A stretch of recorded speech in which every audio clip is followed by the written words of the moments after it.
이슈에 대해 깊이 있는 시각을 만나봅니다. 변상욱의 눈. YTN 뉴스가 있는 저녁 변상욱 앵커 나와 계십니다. 어서 오십시오. 네, 안녕하십니까. 미국 바이든의 미국을 우리는 어떻게 바라봐야 할까요? 글쎄요. 일단 첫 번째 중요한 것은 미국의 상태가 지금 정상이 아니라는 거는 염두에 두셔야 됩니다. 예. 경제적으로도 침체기가 계속되고 있었고 요새 좀 잠깐 부흥하다가 다시 코로나19를 맞아서 희생도 컸고 산업 경제의 피폐함도 컸습니다. 예. 그리고 막대하게 지금 재정을 지출하고 있죠. 또 정치 사회적 통합도 대통령 선거를 치르면서 상당히 시급해졌고 이런 회복의 과제들을 이뤄내려면 어떻게 해야 되는가? 우방국의 사정을 봐줄 여유가 없습니다. 예. 그래서 바이든 대통령이 뚝심이 대단한 건 아마 아실 겁니다. 2번 실패했다가 그 나이가 돼서 또 대통령을 끝까지 해내지 않습니까? 그래서 바이든 대통령이 더 강하고 더 힘 있는 정부를 구축한 다음에 미국의 손실을 메우려고 전략을 짤 경우 트럼프 때는 정신 나간 듯한 헷갈리게 하는 정부였지만 예. 바이든 때는 더 꼼꼼하고 위험한 더 꼼꼼하게 위험한 미국으로 바뀔 수도 있다. 그래서 중국이 그런 얘기를 자꾸 하는 거죠. 트럼프 대신 바이든이라고 하는데 예의 바른 트럼프는 소용없다. 어차피 트럼프는 트럼프니까. 그냥 마구 대하는 거냐 예의 바르게 대하는 거냐만 차이가 날 뿐 트럼프는 역시 트럼프라면 소용이 없다. 그렇게 바이든을 향해서 얘기를 하는 거죠. 예. 뭐 확실히 트럼프 때와 다른 거는 정책이든 어떤 것이든 예측 가능하다는 게 중요할 것 같고요. 그게 제일 중요합니다. 그러니까 예측 가능해서 대비를 하는 다른 나라들 또는 경쟁 국가들을 향해서 그것을 무너뜨리려면은 미국이 단독으로 나서지 않고 주변의 국가들을 압박해서 어떤 미국을 중심으로 한 네트워크를 형성하고 그 단단한 네트워크를 가지고 국제 경제, 국제 정치, 사회, 문화 곳곳의 것들을 갖다 하나씩 상대해 나갈 가능성이 큰 거죠. 예. 우리 언론들은 그동안 정치적 대결 또 국제 무대 리더십, 대북 정책 이런 것에 초점을 맞춰서 보도를 많이 했는데 변 기자님은 어떤 걸 좀 이야기하고 싶으신가요? 역시 제일 중요한 것은 미국 정부가 주도하는 강력한 경제 부흥과 국제 통상 교역의 문제, 예. 그다음에 미래 산업과 첨단 기술 분야에서 중국을 확실하게 제압해버리고 미국이 단독 질주할 때 어떻게 할 것이냐. 예. 그다음에 이제 지구 환경 위기와 저탄소 문제에서 미국이 지금까지는 트럼프 대통령은 파리 기후협약도 막 탈퇴해버리고 예. 난장판을 좀 벌였습니다마는 그걸 갖다 남보다 더 지키겠다고 미국이 갑자기 입장을 바꿀 때 그때 우리는 뭘 해야 되는가. 이제 이런 것들이 문제인데 국제정치는 그렇습니다. 가장 쉬운 것은 남이 갖고 있는 걸 뺏다가 메꾸는 것이 제일 낫습니다. 그러니까 자기네 곳간을 채우는 가장 빠른 방법. 결국 가까이 있는 나라들한테서 더 뜯어내는 방법. 이런 것들이 이제 어떻게 전개가 될 건가가 제일 심각하죠. 근데 이게 미국이라는 나라는 좀 독특해서요. 대한민국의 목표는 뭡니까? 그러면 선진국으로 들어가는 겁니다. 이렇게 할 수 있지만 미국의 목표는 뭡니까 하면 무조건 세계 1등이어야 되고 예. 그것도 압도적인 1등이어야 되고 경쟁자로서 쫓아오는 거는 떨커내야 되고 이게 미국의 항상 국가적인 목표니까요. 패권 국가라고 그래서 부르죠. 그렇죠. 예. 그래서 문제는 미국이 그럴 힘을 갖고 있습니다. 일단 노하우도 있고 달러가 있고 거대한 금융이 있고 그다음에 기술도 있고 지적재산권도 많이 갖고 있고 거기에 외교적인 힘도 있고 군사력도 있고 그러니까 이것들을 조합해서 뭔가 이게 유기적으로 운용을 하면은 미국을 당해내기가 되게 어려운 거죠.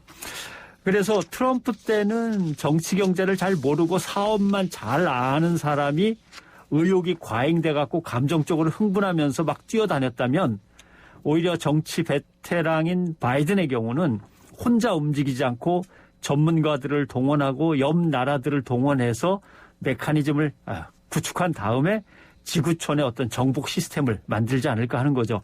그래서 외국 우방국에 대한 규제는 더 교묘하고 꼼꼼해질 수 있다. 그다음에 달러와 금리를 무기로 해서 세계 경제를 다시 쥐어 흔들 건데 거기에 우리가 어떻게 전략적으로 잘 버텨야 하는가라고 하는 거. 그다음에 미국이 이제 첨단 기술 산업들은 다 미국이 주도하려고 할 텐데 미국이 주도하는 산업의 부속품 역할만 할 것이냐. 우리도 뭔가 그래도 한 축을 차지해야 될 거냐. 이런 전략들이 필요하다고 봅니다. 예. 미국이 과거부터 어쨌든 자신들의 패권에 도전하는 국가들은 철저하게 응징했었는데. 못 봐주죠. 예, 그렇습니다. 지금 대중국 정책도 아마 그런 의미에서 나오는 것 같고요.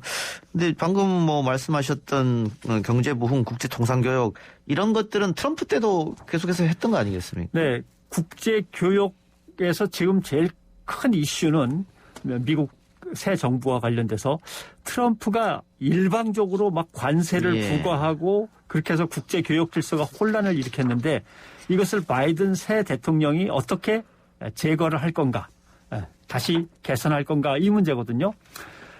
그런데 문제는 바이든도 말을 안 하고 바이든이 새로 지명한 무역대표부의 캐서린 타이 대표도 말을 당최 안 합니다. 이 문제에 대해서. 그러니까 위대한 미국을 다시 건설하기 위해서 뛴다면 바이든으로서는 제일 지금 아쉬운 게 바로 이 통상 무역 정책입니다. 예. 왜냐하면 트럼프가 여러 가지 실수를 많이 했고 욕을 먹었지만 예. 트럼프가 한 것 중에 가장 인기가 높았던 게 바로 이 통상 정책입니다. 특히 여러 나라를 뭐 짓누르지만 특히 중국을 압박하면서 최대한의 이익을 뽑아내 갖고 미국으로 가져온 것. 이건 뭐 미국 대통령으로서는 잘한 거니까요. 그래서 바이든도 어떻게든 민주당의 고정적인 지지층이 누구냐 하면은 노동계급이거든요. 예. 그러니까 투자를 확대해서 노동계급의 주머니를 좀 든든하게 해줘야 되고 또 노동계급들이 일하는 산업의 경쟁력을 회복해야 되는데 이거는 국내 경제처럼 보이지만 사실은 국제 무역 통상 질서하고 관련이 있는 겁니다. 예. 그래서 중국이 사회주의 경제체제로 국가가 기업들을 직접 이끌면서 미국을 쫓아온다라고 미국이 공격을 했고 미국의 모든 국민들은 이걸 거의 상식으로 받아들입니다. 그러니까 중국이 정부가 주도하는 경제체제로 가지 못하도록 기업들이 알아서 하도록 정부는 간섭을 하지 마라. 이렇게 아마 이제 압박을 하면서 트럼프가 했던 것을 계속 끌고 가지 않을까라고 하는 거죠. 예. 예. 그 뭐 대중 정책도 마찬가지로 좀 적대적으로 나가지 않을까. 뭐 그런 우려도 있습니다. 또 우리는 또 그 사이에 끼어 있기 때문에. 예, 우리가 제일 고민스러운 부분이 이제 바로 말씀하신 그 부분인데 예. 그래서 바이든 그 당선자한테 물어봤습니다. 기자들이 중국은 적입니까? 라고 물으니까 중국이 무슨 적입니까? 이렇게 대답할 줄 알았는데 그거 참나 하더니 적은 아니지만 심각한 경쟁자다. 예. 이렇게 얘기를 했단 말이죠. 그러니까 결국 바이든 새 대통령의 중국 정책은 트럼프와 비교한다면 스마트한 중국 견제. 예, 깔끔하고 예의 바른 척하지만 스마트한 중국 견제. 예. 그리고 동맹국을 끌어들여서 같이 하는 것. 여기가 이제 우리가 어려운 부분이죠. 우리에게도 우리 옆에 서라 이렇게 얘기할 거 아니겠어요? 그렇죠. 당연히 우방국에도 압력을 넣고 여기에 거부하는 우방국에 대해서는 또 어떤 조치가 나올지 모르는 거죠. 그러니까 결국 바이든은 코로나19 극복이나 경제 불황을 벗어나는 게 시급하다고 하면서 중국에 대한 무역 제재는 변화를 주지 않고 그대로 가져갈 그런 상황입니다. 특히 이제 미중 사이에 낀 동맹국인 한국 입장에서는 이제 이게 제일 아쉬운 상황인데 사실 트럼프 대통령이요. 퇴임 직전에 중국에 대한 추가 규제를 발동했습니다. 그래서 남중국해에서 석유를 뽑아내는 중국 석유회사, 중국 해양석유죠. 그다음에 휴대폰을 만드는 샤오미, 이거는 정보를 빼내는 간첩이라고 블랙리스트에 올려놨고 그다음에 중국 상용 항공기공사, 우리로 치면은 이제 국적 항공사인데 이런 것들 해서 9개 업체를 블랙리스트로 꽉 묶어놨는데 이렇게 되면 신규 투자도 안 되고 투자를 받을 수도 없고 투자를 한 사람들은 이 지분을 팔아치워야 되는데 예. 트럼프 대통령이 이렇게 해집어놓고 마지막까지 해집어놓고 갔는데 바이든이 지금까지 여기에 대해서 입장 표명이 전혀 없습니다. 그래서 과연 이걸 어떻게 처리하려고 그러나 그대로 밀고 가는 거 아닐까 지금 걱정들이 많은 거죠. 예. 그래서 만일 우방국 줄 세우기를 해서 우리가 입장이 곤란해지면 뭐 중국은 또 경제보복을 가할 수도 있기 때문에 그렇죠. 여러 가지로 우리가 줄타기를 좀 잘해야 되지 않을까 우리가 싶습니다. 정치 외교는 미국에게 또 경제는 중국에게 이게 상당히 깊이 얽혀 있기 때문에 좀 난감한 상황이 자주 벌어질 수는 있습니다. 예. 그리고 이 환경 문제인데요. 환경에 대한 관심은 뭐 바이든 대통령이 워낙 좀 많이 갖고 있기 때문에 그래서 뭐 바이오라든가 환경 뭐 이런 관련주들이 바이든 대통령 되고 나서 상승하기도 했죠. 네. 이 부분에 대해서는 우리도 조금 기대할 만한 게 있지 않나요? 반반인 것 같습니다. 한편으로는 우리가 그러니까 화석 연료, 뭐 석탄이나 석유를 상당히 많이 쓰는 국가거든요. 그리고 거기에 대해서 환경 기후 대응이 상당히 아직 미흡한 국가입니다. 그래서 우리가 유럽이나 선진국으로부터 계속 압박을 받을 때 트럼프 대통령이 이걸 확 뒤집어 버리면서 미국도 저러는데 뭐 하면서 우리가 시간을 좀 벌었습니다. 근데 이제 미국이 저러는 데가 아니라 바이든 이제 새 대통령은 누구보다 미국이 앞서서 이제 먼저 실천을 하겠다 그러면 이제 심각한 거죠. 예. 몇 가지 예를 들면 기후 정상회담을 좀 있으면 엽니다. 예. 그러면은 모여가지고 대통령들과 총리들이 모인 다음에 기후 협약 철저히 지키고 탄소 배출 목표한 대로 철저하게 줄여나가라. 이렇게 되면은 우리는 탄소를 많이 배출하는 프로젝트 사업이라든가 그런 기업들 또는 관련 제품의 수출에 대해서 예. 정부가 일체 지원을 못하게 되고 규제를 많이 해야 됩니다. 그다음에 관련된 휘발유나 석유, 그다음에 석탄을 많이 쓰는 제품에 대해서는 관세가 막 붙습니다. 대표적인 게 우리 같으면 포스코 같은 거죠. 예. 그다음에 기업의 금융기관이 투자할 때 이제는 환경과 사회 거버넌스 중에서 환경에 우선순위가 두어집니다. 지난 시간에 제가 우리가 1등급 받았다고 얘기를 드렸는데 이 평가에서 우리가 1등급 받은 거는 지배구조에서 1등급이 받았고 예. 환경에서는 2등급이 받았는데 총점으로 1등급이 결국 되긴 했습니다만은 이런 것들이 이제 제일 걱정인 거죠. 이거부터 따지겠다라고 하면 우리는 환경 쪽에서 좀 약합니다. 예를 하나 들어드리는 게 편할 것 같은데 한국전력 한전에 투자했던 캘리포니아 공무원 연금, 네덜란드 연기금이 있었습니다. 예. 근데 한전이 해외 석탄 발전에 투자를 하니까 투자를 끊었습니다. 그런데 그 환경을 해치는 쪽에 자꾸 이렇게 프로젝트 사업을 벌이면 우리는 투자할 수 없다라고. 이게 이제 유럽의 추세인데 미국이 여기에 이제 얹어지면은 우리한테 타격이 큰 거죠. 그 기대되는 부분은 어떤 게 있을까요? 뭐 자동차, 전기 자동차도 있을 수도 있겠고. 예.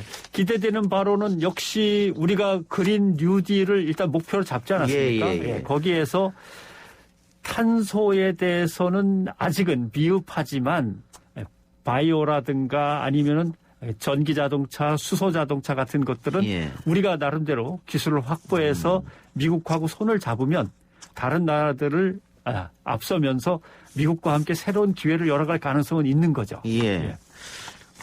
앞으로 이렇게 되면 석탄 산업은 뭐 지금도 사실은 사양하기를 걷고 있다라고 이야기를 합니다만 더 어려워지겠네요. 석탄 산업이 관련해서 우리가 한 120조 규모거든요. 엄청나게 큰 규모입니다, 아직도. 그래서 여기 석탄 관련 산업이 120조인데 선진국들로부터 계속 압박을 받으면서 투자를 금지해라, 규제를 더해라 이렇게 하면은 이제 석탄 관련 산업이 무너지기 시작하는 거죠.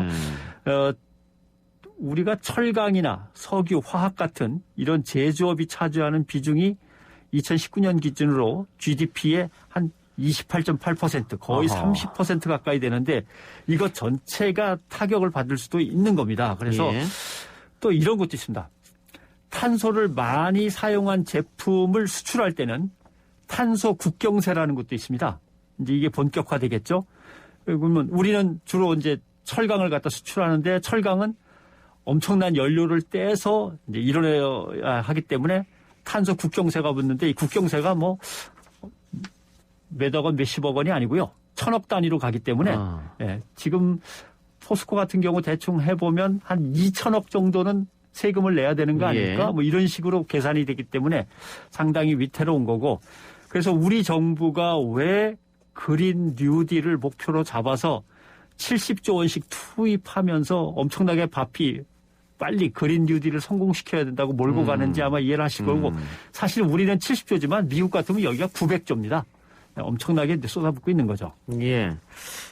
말씀하셨듯이 철강, 석탄뿐만 아니고 철강 석유학도 있으니까. 다 그렇습니다. 예. 우리도 당연히 신경을 쓸 수밖에 없지 않나 그런 생각이 듭니다. 알겠습니다. 자, 변상욱의 눈 코너. 우리 이동희 뉴스 정변 승부를 사랑해주신 많은 청취자들이 최애하는